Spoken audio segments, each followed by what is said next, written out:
Welcome into the 49er Access podcast. Don't be distracted by the beanie. I look like the theater thug from Drake and Josh. Don't worry about it because all we have to do is talk San Francisco 49ers against the Seattle Seahawks, and I'll send you on your merry way to go celebrate a hopeful victory on Sunday for the second time this year over the Seahawks. Welcome into the podcast. I'm so happy you're here to listen to me talk about how the San Francisco 49ers can beat the Seahawks, how they should beat the Seahawks, and hopefully how they will beat the Seahawks this Sunday, 1:05 at Levi Stadium.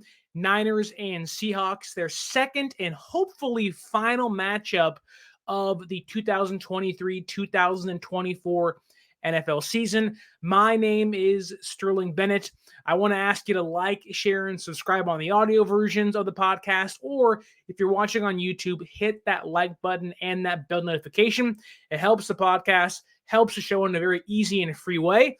And without further ado, let's dive into week number 14, Niners versus the Seattle Seahawks, and it's going to be a doozy.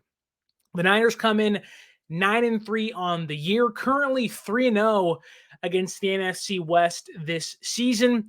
They just beat the Philadelphia Eagles last week, 42-19, a complete dismantling of the still number one seeded Philadelphia Eagles.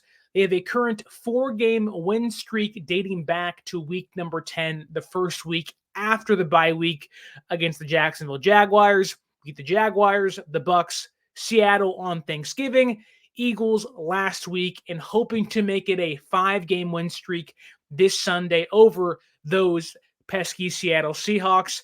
But they do currently have a 3-game advantage over Seattle in the NFC West, and they have a chance to sweep the Seahawks for the second time in as many seasons. And maybe, if they're lucky, if they can get some help by the Dallas Cowboys, be the number one seed by the end of Sunday night. Wouldn't that be just a winning on Thanksgiving over Seattle? Obviously a massive win, historic win. San Francisco's first Thanksgiving Day win since 1972. Then you go on the road to Philadelphia at the Link. You beat Philadelphia at their own place. Then you come back home, and if you can get a win, and Dallas gets a win too over Philadelphia on Sunday Night Football, you're sitting here having won 5 games in a row, now holding the number one seed in the NFC, right where you want to be going into the final stretch of the season with the Cardinals in sight, the Rams there, the Commanders, and of course the Ravens on Christmas Day. So a massive, massive game for San Francisco to win this Sunday over the Seahawks. They can cap off, like I already mentioned, a really impressive 3-game stretch, beat Seattle in Seattle, Lumen Field on Thanksgiving. Check. You beat Philadelphia in Philadelphia, get that tiebreaker, check, come back home, and then get to play Seattle at Levi Stadium. They can cap off a rather really impressive 3 games in a row, games that when the season started, you pointed to and say that's going to be tough.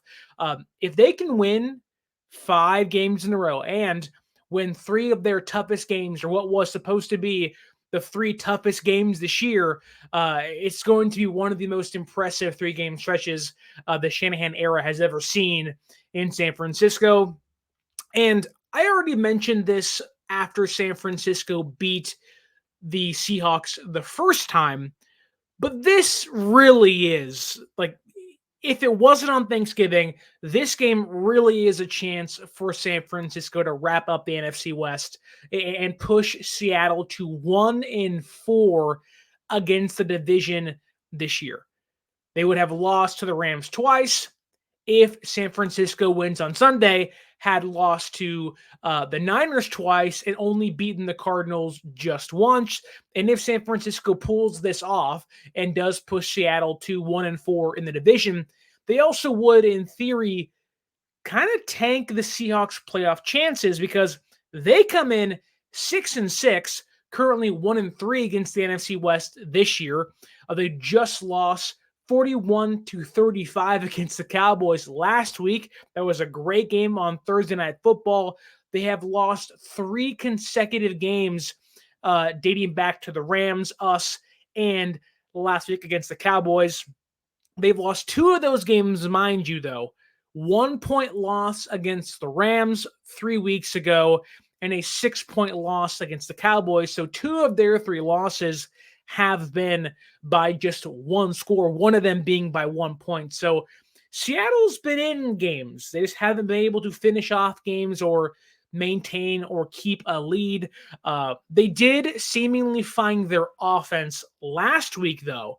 DK Metcalf had a monster game, and I was so mad at my co-host on 95.7 The Game, Mark Grandy, because I was like, Mark, I need to acquire a receiver in fantasy. Would you trade or try to trade for DK Metcalf? And he said, no, he stinks. And I watched that game unfold in front of my face, and I said, I'm so angry. Like, why didn't you let me make this deal? And I get it. Metcalf wasn't having an amazing season coming in when it came to scoring touchdowns. Had a massive game against the Cowboys. They made Deron Bland, who in many cases is this year's Defensive Player of the Year. They made him look like a pillow. He was playing so soft. He was like Charmin. He was playing so soft. Awful coverage, awful tackling. Had a pick 6, mind you, but just outside of that one pick 6, which was a great play, he looked like we call him Sosar, the sorry-ass Rams. He looked like a sorry-ass DB. He wasn't playing well. That's how good DK Metcalf looked against the Dallas Cowboys last week. Geno Smith threw for 334 yards and 3 touchdowns, 3 of those being to DK Metcalf. And it looks like they kind of refound their spark, refound their offense, which they had lost against the Rams and San Francisco. So we'll see which Seattle Seahawks team comes into Levi's Stadium. But either way, even if they aren't a great team record-wise, currently at 500, I do think that the Seahawks are going to come in looking for revenge, not just for Thanksgiving, but I do think their backs are against the wall. They are going to want to kick and punch. They are going to be fighting for their playoff survival. They're going to be like Johnny Cueto for the Reds, fighting the Cardinals in the bench clearing brawl, this kicking and pushing with the cleats against the backstop. Seattle has to win this game, I think, if they want any shot at making the playoffs, because if you fall to 6-7 and you lose 4 games in a row, people get demoralized, your team starts to lose faith. Then you see teams like the Falcons and the Saints, and you see others that are in the wild card conversation, the Buccaneers, the Packers, teams that maybe are playing better football, especially Green Bay, start to climb, start to find their momentum. And if you beat Seattle this week, they will have then lost to San Francisco on Thanksgiving, the Cowboys last week, San Francisco this Sunday, and then they have to play the Philadelphia Eagles at home in 2 weeks. Like, their schedule, albeit the hardest, is playing San Francisco twice in that 4-game stretch. But the Philadelphia Eagles are still one of the best teams in the entire league. They're going to want to refine their steps, refine themselves. There's a good chance Seattle sitting here, if they do indeed lose against San Francisco this Sunday, they could fall to 6-8 on the year. Then you're sitting there, if you're Seattle, you have to win 3 or the final 3 games of the season to even make the playoffs, to even be in that conversation. Now, 9-8 should get you in, but there's no promise they're going to win 9 games this year if they fall to 6-8. This game for San Francisco, I do think, can bury Seattle so far in the NFC wildcard picture, they might not even make the playoffs. They could finish equal to the Rams when it's all said and done. There's a good chance if San Francisco wins this game on Sunday, they're going to push and demoralize Seattle so much they lose against Philadelphia, and they have to somehow win 3 games in a row after losing their previous 5 to claw themselves back into the NFC wildcard picture. This is a massive game for San Francisco. What a better way to cap off, again, playing Seattle on Thanksgiving, Philadelphia, beating them at the Link last week, and then beating Seattle at home in front of your home crowd. The best thing about that is you can almost end Seattle's playoff hopes the same day you cap off an impressive 3-game stretch and win your 5th game of the season, not including maybe even having the number 1 seed. All that being said, though, all of that potential good things for San Francisco is just more reasons as to why the Seattle Seahawks are going to come in here wanting to sucker punch San Francisco any chance they get. Like I said earlier, their backs are against the wall. They know if they don't answer the call now, there ain't going to be no call in a few weeks. No one's calling the phone. Ring, ring. They're going to be like, sorry, it's busy. No one's home. That's the Packers phone now. That's the Saints, the Falcons, the Buccaneers phone now. The season is quickly passing Seattle by, and their chances are running out. They have to win this week. They are going to pull out all of the stops. We're going to see Pete Carroll pull out all the tricks, the special teams fake punts, the fake kicks. We're going to see flea flickers and reverses and end arounds, and we're going to see DK Metcalf throwing passes. They're going to pull out all of the stops this Sunday. It's going to be, I think, a great game. I think it's going to be closer than people think it is. I do think San Francisco, while yes, they know what happened the last time they beat an NFC East opponent with 42-10. They just beat Philadelphia 42-19. Weirdly enough, it's the exact same score for the offense. They know what happened last time. Fred Warner even mentioned it himself. We know what happened last time we beat an NFC East opponent as bad as we just did against the Eagles. They want to avoid that. I do think while there might be a fear of, people might say, trap game, I wouldn't call it a trap game. I do think there is a chance for a letdown, not in regards to a win, but I do think people were saying that Seattle holds no candle to San Francisco. Well, I do think if these two teams played in the playoffs, we'd see that once again. But I do think divisional game, Seattle has to win this one. San Francisco, a very tough fought victory, albeit the score doesn't show that. San Francisco got up as much as they have all year for that Eagles game. They're banged up. No Arik Armstead. Looks like no Elijah Mitchell. They got a bunch of bumps and bruises on them, whereas Seattle is also getting healthy. Abraham Lucas is back on the offensive line. They have some guys hurt too, but Kenneth Walker might play this Sunday.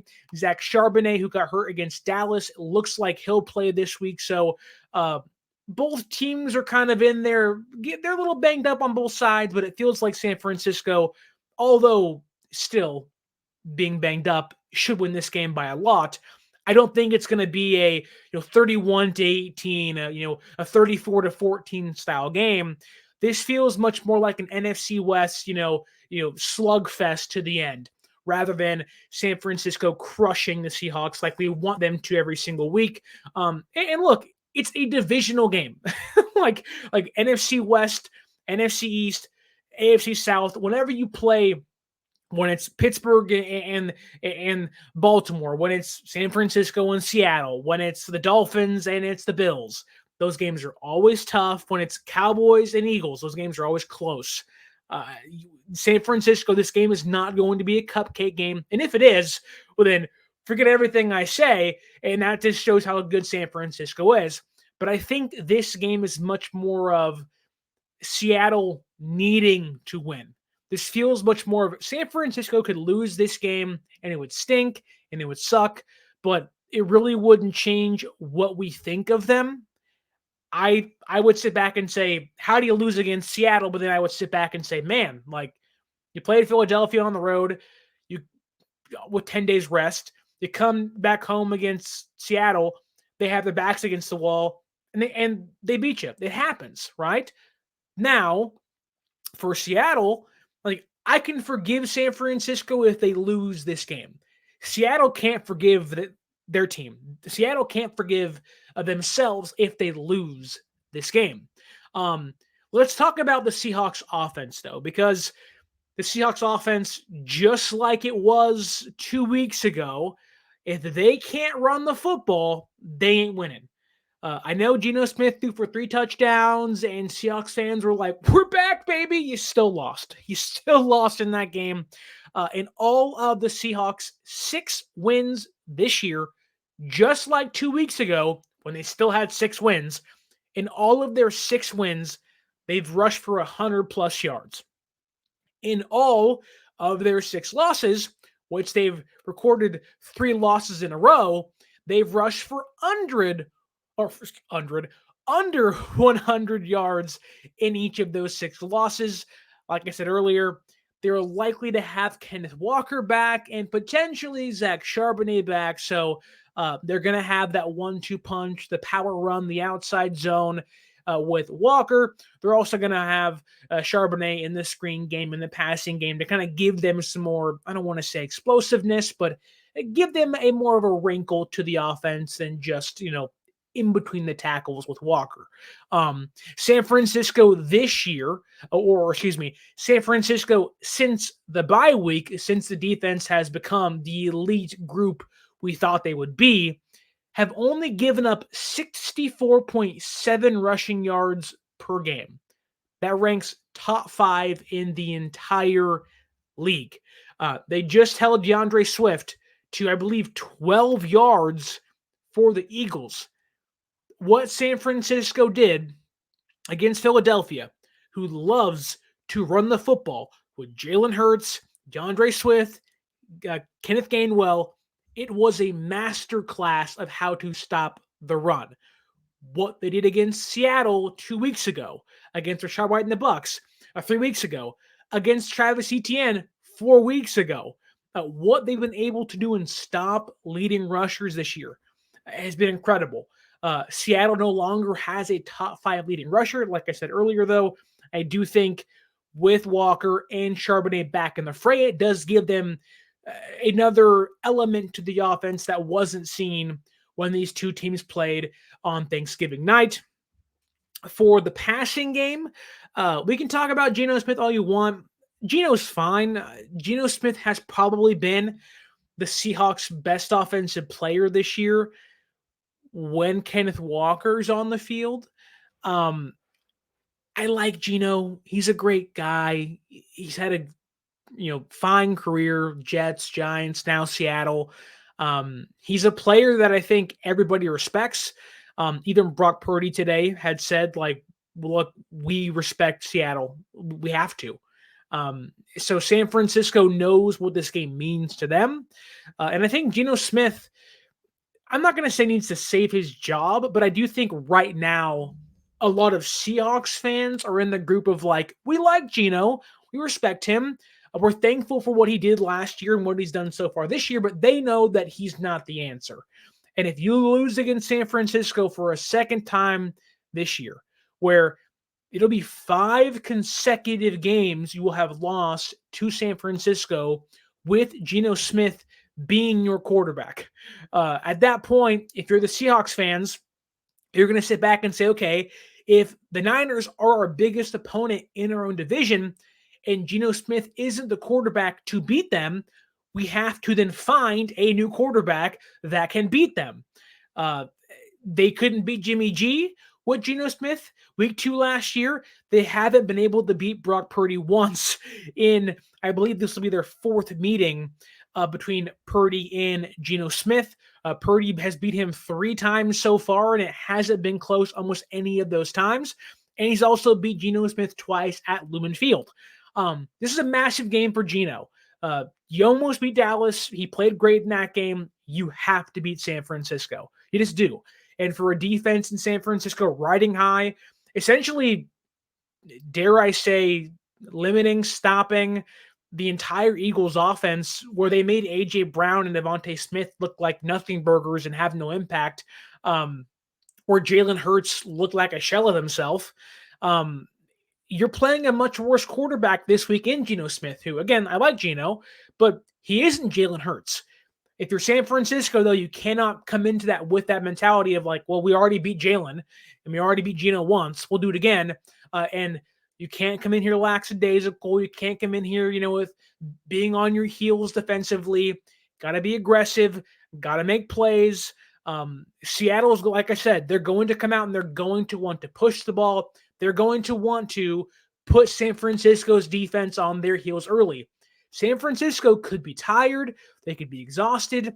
The Seahawks have that 10-day off advantage now, like San Francisco had against the Eagles. If there's anything Seattle wants to do, it's pay San Francisco back, just like San Francisco beat the Eagles at the Link this past Sunday. Seattle's going to want to do the exact same thing to San Francisco. San Francisco just did to Philadelphia. And they're going to have a good chance to when it comes to the offensive line play, because the last time these two teams played, they had 41-year-old Jason Peters playing right tackle. On a defense where you have Nick Bosa, and you have Javon Hargrave, and Javon Kinlaw, and Chase Young, and even Arik Armstead, who's not going to play in this game. You don't really want to have a 41-year-old you don't want to have a 41-year-old right tackle playing for you, knowing that much explosiveness and power and speed is on the opposing defense. We talked about that going into that game. It surely showed against Seattle on that Thursday, Thanksgiving night. But they do have Abraham Lucas back, their star right tackle. He was great against the Cowboys. It's another peg in the wheel, you could say, that's going to make this game even tougher for San Francisco. San Francisco had 6 sacks on Geno Smith in Seattle against them on Thanksgiving. With Lucas back at right tackle, the Dallas Cowboys, who they have Micah Parsons, DeMarcus Lawrence, we know how good that defense is. They only had 1 sack against Seattle last week. Abraham Lucas is a massive upgrade from a 41-year-old slow, deteriorated right tackle in Jason Peters. It's going to be tougher for San Francisco to get pressure off the right side. Then you add in the context of Arik Armstead's not going to play in this game.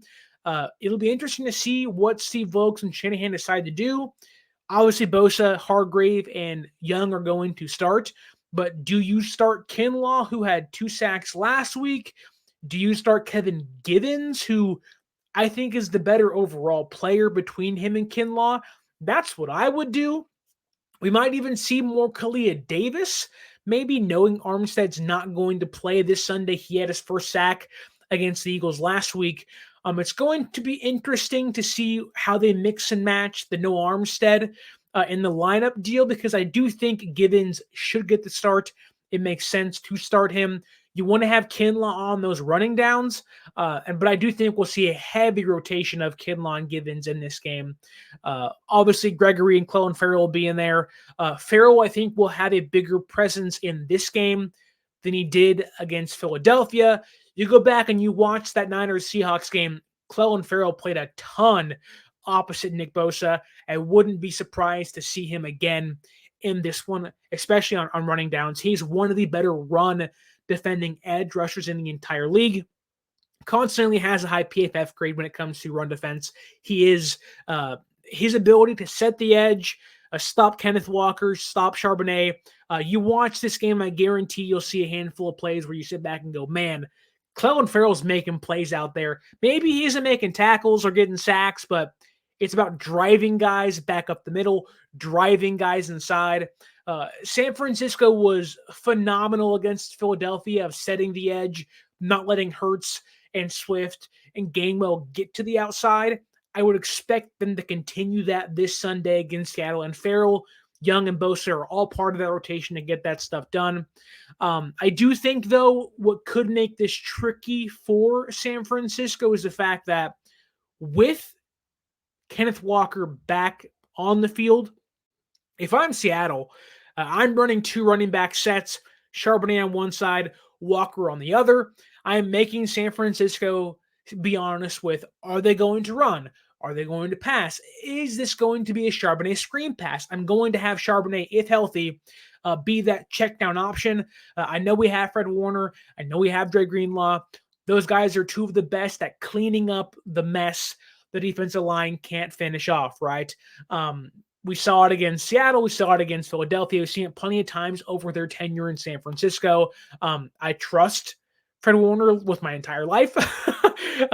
I trust Dre Greenlaw to get penalized once a game, but still, He's a great linebacker making a handful of plays. And thankfully this Sunday, or we might see a security guard for the Seahawks out there on the sideline. If I was Pete Carroll, that's what I would do. Someone out there, Big Dom, Big Tom, Big Dummy, whoever it is, go out there and try to get Dre Greenlaw, off the field again. Do what you got to do. Get that man ejected. Do what you have to do for the team. Go out there and be a goon for us. But I do think that there is going to be, again, another layer to the offense for Seattle. They're going to have to keep San Francisco honest. San Francisco can't just sit there and go, look, they don't have Kenneth Walker. It's no longer DJ Dallas and Zach Charbonnet. You have, I don't want to call it a two-headed monster. You got a two-headed puppy. I don't know. Whatever you want to say. Like, they do have guys that can make plays. Charbonnet is a fine player, young player, a rookie. Walker, prior to the game he didn't play against San Francisco earlier this year, was a top 5 leading rusher in the entire league. He was getting it done. Now, San Francisco's run defense has been so stout where they should be able to take care of business. But again, if you keep San Francisco honest, it's going to open up things for Seattle's offense, which got DK Metcalf. I think the biggest question for him is, can you carry over that 3-touchdown performance? And for San Francisco, it's is Mooney Ward going to be shadowing him again? Mooney Ward was phenomenal against him. I believe he allowed 1 catch, had like 4 pass blocks, He was just locked down DK Metcalf the entire game in Seattle on Thanksgiving night. It was almost like DK Metcalf didn't exist. He took away Geno Smith's number 1 receiver on the field. I would expect that's going to be the same game plan, or at least hope, for on Sunday.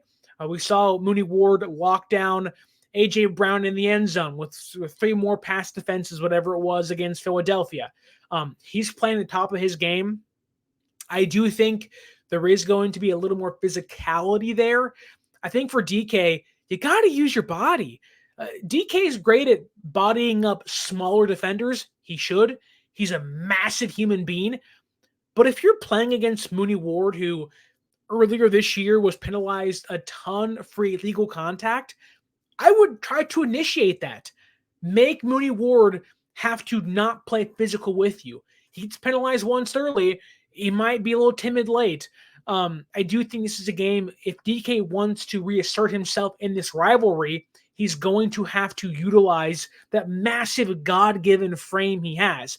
You can't go out there and flex on smaller defenders like, oh, we got you, and then get locked down by Mooney Ward, who Mooney isn't a small guy, but he's a skinny dude. Like, he's not a big-bodied defensive back. He's bigger than many of them, but DK, it's almost like when the bully bullies the small kid, and you're like, yeah, like, what are you proving? Like, you should be able to bully that kid and beat that person up. Then you have someone say pick on somebody your own size, and the bully gets beat up, and he gets some comeuppance, you might say. Is this going to be a game where DK Metcalf can reassert his dominance? If I'm DK and I'm Pete Carroll, I'm like, yo, like, you gotta pick this up, my guy. Like, I can't have you going out there and being like, oh, I'm an elusive receiver. I'm a finesse player. Like, you can be that. But you also are like 6'3", 6'4", 235 pounds. Go knock somebody over, dude. Take it to them. Make them have to stop you physically. Then you have Tyler Lockett, who again is just one of the best slot receivers in the entire league. He'll likely be lined up against Mooney Ward, or on the off chance he might be against Ambry Thomas.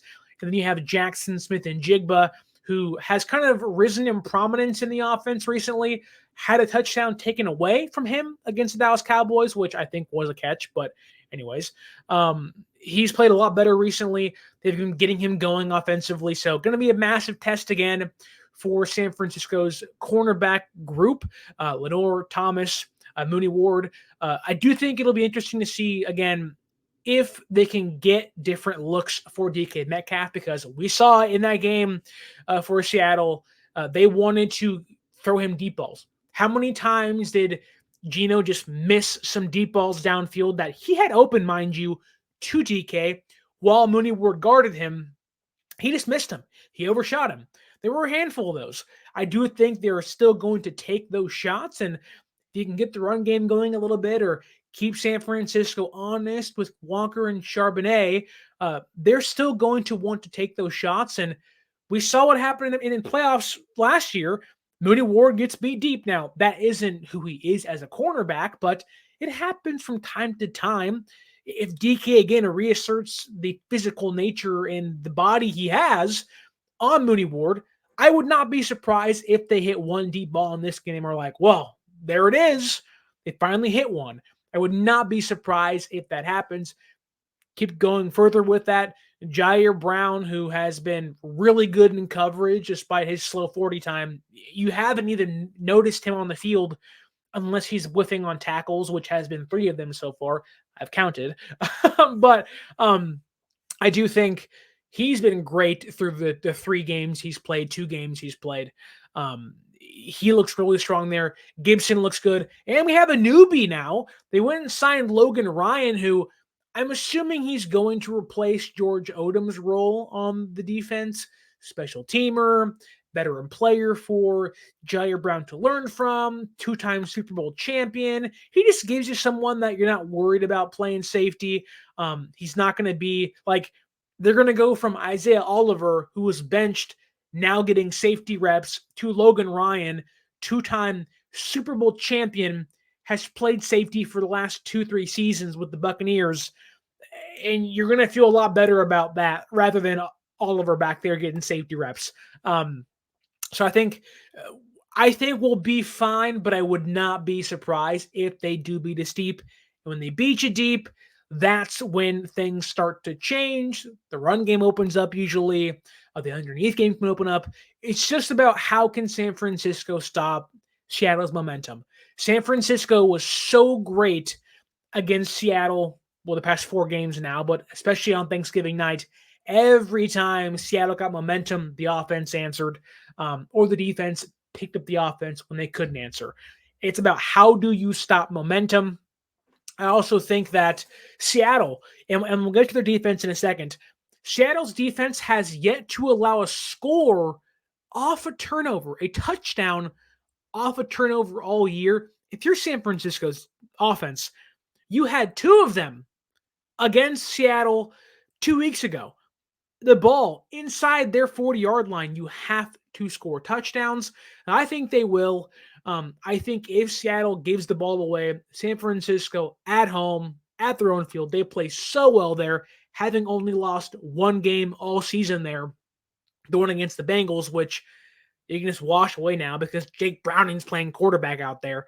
But I do think that San Francisco is going to have to capitalize off of Seattle's turnovers like every other team needs to. But also, if Seattle gets momentum, when they're doing those trick plays and hitting deep balls and they're pulling out the Pete Carroll and he's chewing gum and he's throwing it towards his assistants, you're going to have to answer the call of, can you limit there and stop the momentum shift out there at Levi Stadium?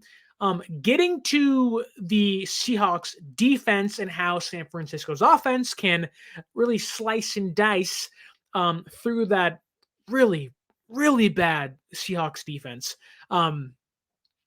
Last time we talked about Seattle, I gave you a ton of stats about how they can't defend the run, they can't defend the pass, they're awful on 3rd downs, turnovers, takeaways, blah, blah, blah, blah, blah, whatever it was, right?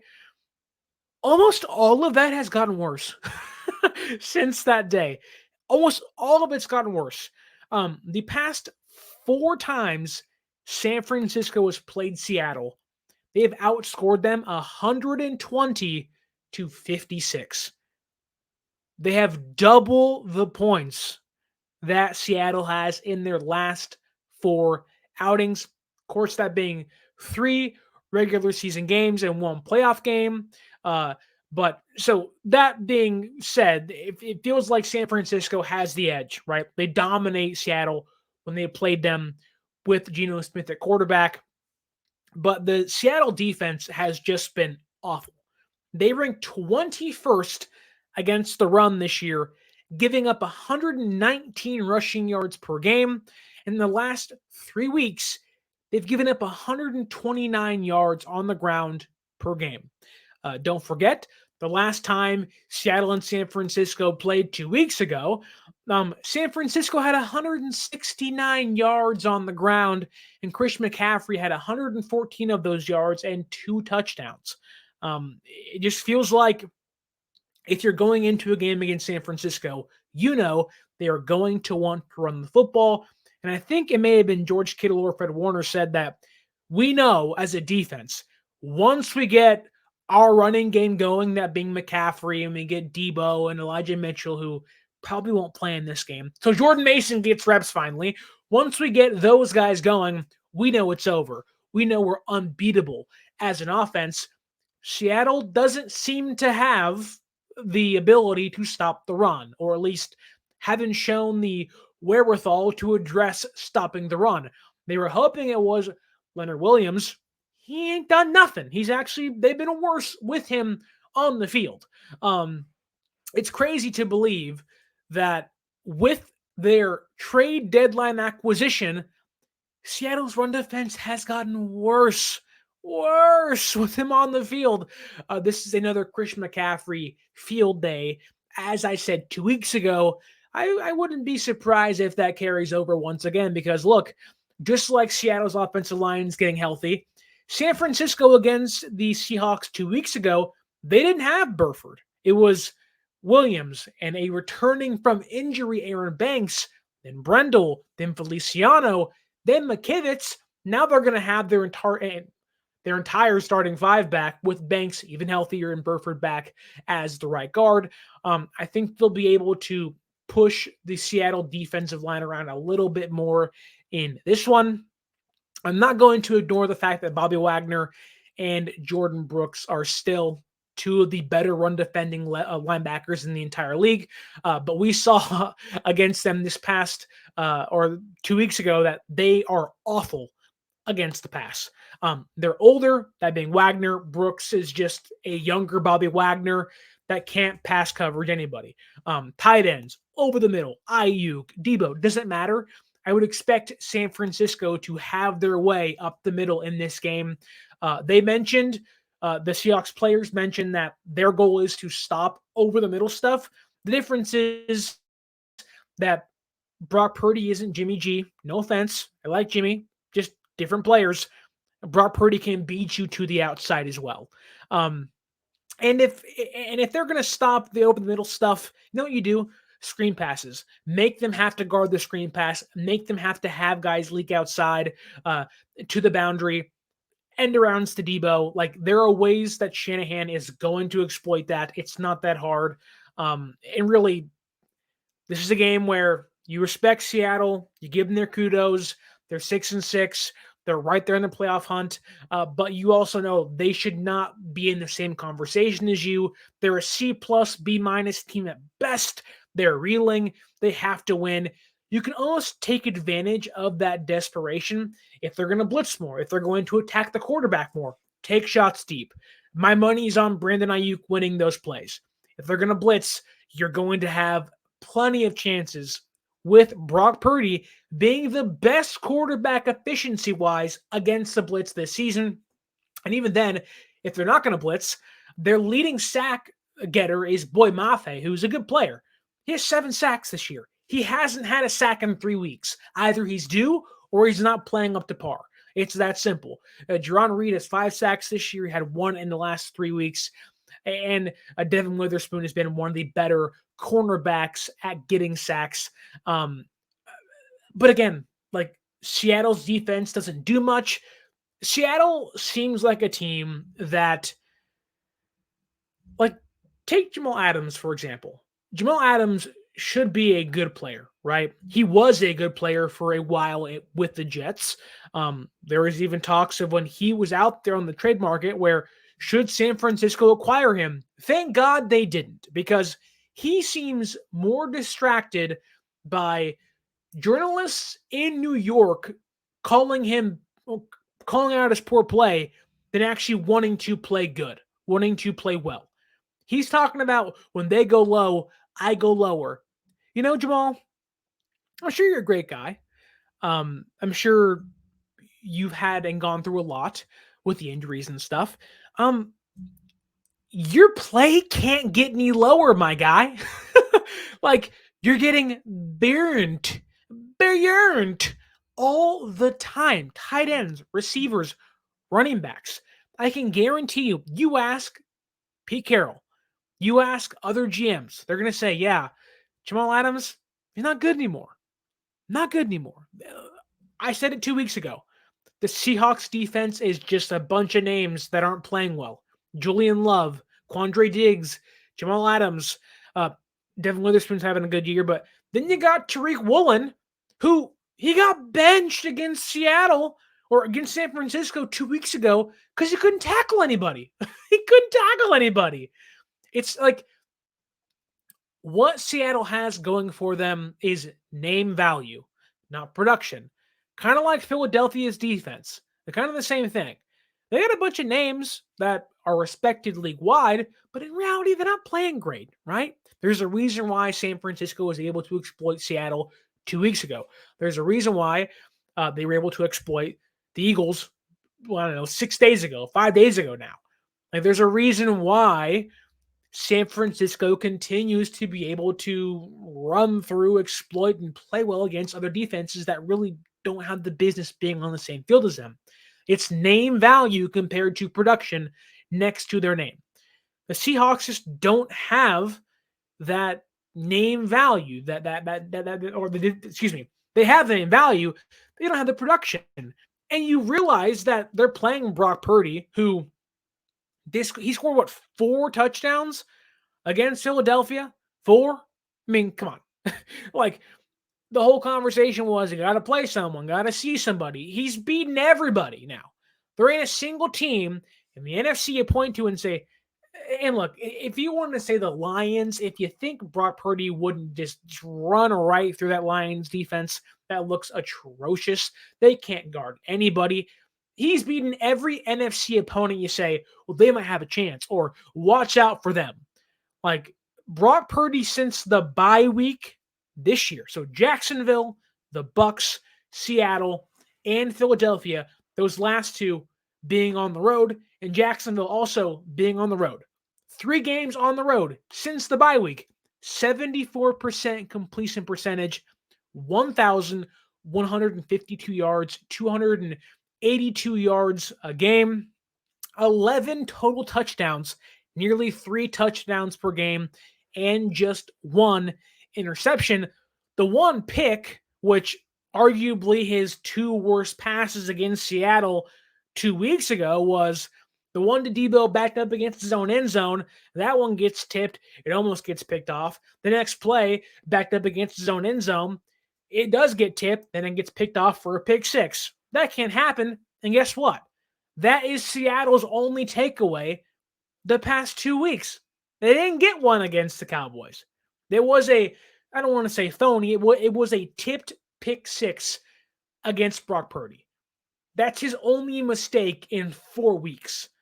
He's throwing the ball deep downfield. He's against the blitz, just crushing it. And you realize that Seattle's pass defense ranks 23rd overall in the entire league. They're giving up 12.4 passing first downs per game. That ranks 29th in the entire league. Now, knowing how poorly they've played, I dove into the analytics and how, is this true? Are they that bad? Seattle is a much worse home defense than road defense. They go from the 23rd ranked passing defense overall. Put them on the road, though, they come to play. For all the crap I just gave them of name value compared to production, to give them some credit here, to give them a fighting chance, back against the wall, where would they have an opportunity to beat San Francisco? It's against the pass. It's not against the run. Now, when San Francisco can run the football, it opens up the passing game. But on the road, they rank number 12th in the entire league against the pass. You have to respect that. You have to give that credit. I don't know what it is. I don't know what is the change of that.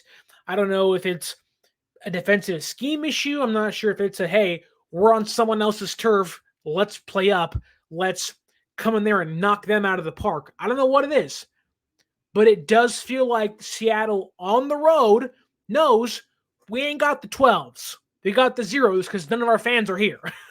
We have to play well for the guys on TV and the gals on TV watching us up there in Seattle. Like, they play better on the road. It just is what it is. I don't know what it is. But if they're going to have a chance to stop San Francisco, it's going to be against, I believe, the MVP leader,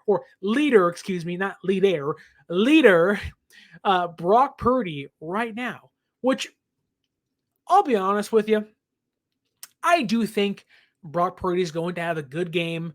You ask Brock Purdy this, he'll even answer it this being upfront with you. Hey, Brock, how was your game today? He had 4 touchdowns, 300 yards, and near perfect passer rating. How did you feel? I have to be better. There ain't no doubt in my mind he wasn't thinking about hurting his arm in Philadelphia in the playoffs last year when he played them this past week. There ain't no doubt in my mind he ain't sitting there like, I threw that darn pick 6 2 weeks ago. That's not going to happen this week. It feels like he bounces back. Now, this is the first time, mind you, that they are going to see an NFC West opponent the second time this year. They ain't played the Cardinals twice yet. They ain't played the Rams twice yet. We're going to see how Pete Carroll makes those adjustments and vice versa. San Francisco played well against Seattle 2 weeks ago. Now we're going to see what Pete Carroll has in his bag. How can he make the changes, make the adjustments? The game was close for a little bit. There was a chance there for Seattle to kind of find themselves and get back in that game. And San Francisco did their job and it kind of stopped that in its tracks. Is that going to change? Is there going to be a spark for them where they can find momentum? I would like to think not, because the Niners team is too good. And I'd like to win this game and get the number 1 seed. But I want to give Seattle credit here. They have a chance. They're a fine team. We've seen plenty of... The Patriots just beat the Steelers tonight in Pittsburgh. Steelers aren't good, but the Patriots suck. That wasn't supposed to happen.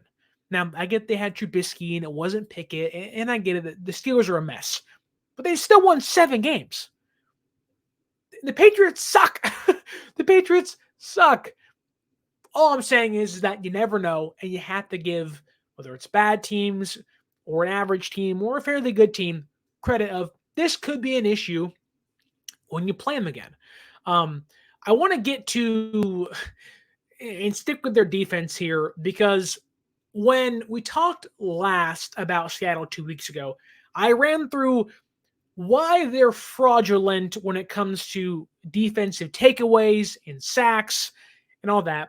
When you remove the Giants game from their schedule, and I want to do it again because I want to show you that their defense might actually be playing worse since the last time these two teams played. So we're going to now count the game against San Francisco 2 weeks ago and the Dallas Cowboys game. If you take away the Giants game, when they had 11 sacks and 3 takeaways, they would go from 15 takeaways to 12 takeaways. That would rank bottom 3 in the entire league. They would go from 36 sacks to 25 sacks. They go from 10th to dead last in the entire NFL if you remove the Giants game from their schedule, when they had 11 sacks and 3 takeaways. Their defense, like I've said before 2 weeks ago, and I'll say it again now, it's fraudulent. It's not good. Yes, the pass defense is better on the road. That's fine. They just gave up 41 points against the Cowboys, where Dak looked amazing, right? And I like Dak having a great year in the conversation for MVP for sure. Seattle's defense also ranks 29th on third downs, 45% conversion rate. That sucks. They're 25th in red zone defense, 63% touchdown rate. That sucks. They're not good. Like, I don't know how much I can continue to say the same thing over and over again, because it feels like we just had this same podcast 2 weeks ago, because nothing has changed for them. It's actually all gotten worse. The only difference is we're playing at Levi's compared to Lumen Field. That's the only difference here. And they happen to play a little better on the road. Other than that, all the stats, third down, touchdown rate, conversion rate, takeaways, sacks, it's all gotten worse. Their players that were playing well coming into the game against San Francisco 2 weeks ago aren't playing well now, or aren't playing as good as they were coming into that game. The Seahawks are a team that's reeling. They need to win this game. They want to win this game. And they're going to play an offense that has George Kittle, that since 2019 has 29 catches, 563 receiving yards, and 4 touchdowns against them. Now, mind you, was kept relatively quiet against them 2 weeks ago. I don't think that's going to continue. Then you have Deebo Samuel coming off his best game since 2021, who has 37 career catches against the Seahawks, 673 yards, and 6 touchdowns. That's 6+ catches a game, almost 100 yards a game, and almost 1 touchdown a game against the Seahawks.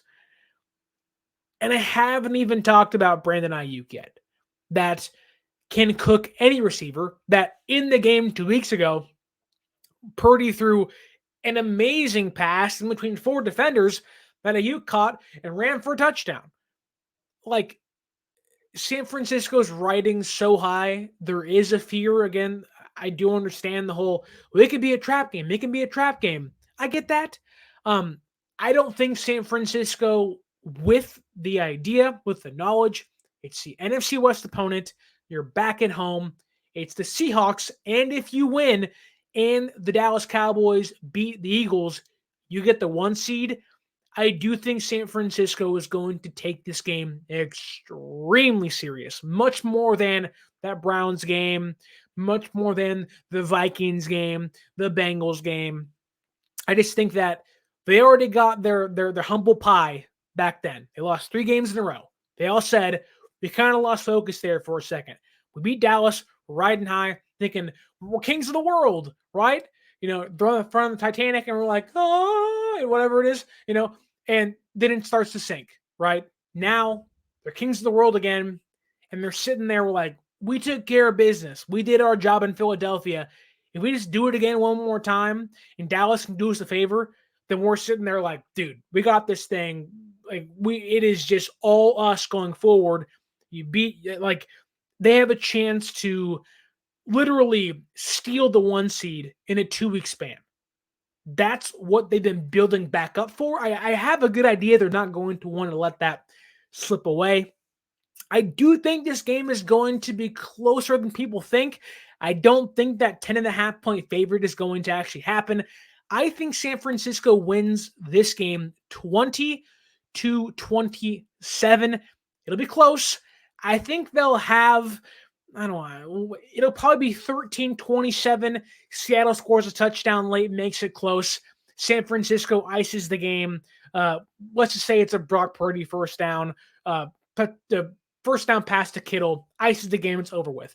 I think it's going to be that style of game. It'll be a little testy. Seattle, San Francisco, going to be some punches, going to be some, physicality. Tensions are riding high. Seattle wants to spoil San Francisco's number 1 seed try.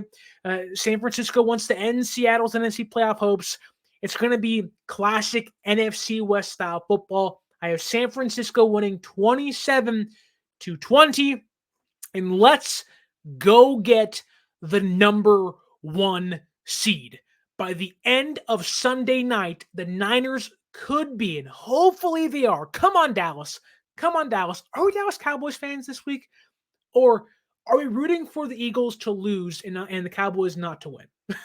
That's my kind of thought process on that. Come on, Dallas.